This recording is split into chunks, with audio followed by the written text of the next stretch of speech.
O exciting, mga puso, may Hollywood comedian kag host nga walang tao sa GMA Prime series nga Sanggang Dikit for Real.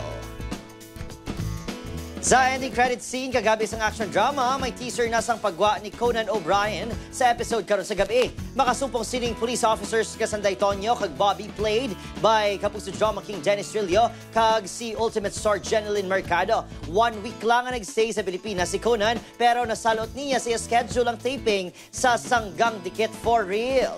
Isore gani sini warm welcome ang inabaton sa mga Pinoy nga masinadiyahon kuno. Malipayon man sa sanday Denjen sa cameo ni Conan series.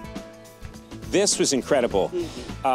They sent us the script, very good writing, loved it. They seem to understand that I'm a silly fool. They made me a madman, which is, they beat me up. The actors are so good. And they made me very welcome here. Di ba ako maniwala na nag-guest siya dito at ito pang Sanggang Dikit yung show na napili niya sa lahat ng mga shows dito sa Pilipinas. Kaya thank you, Conan. It's an honor. Ang sarap ng pakiramdam na syempre parte kami ng pinunta dito ni Conan sa Pilipinas. So, kaya maswerte natin.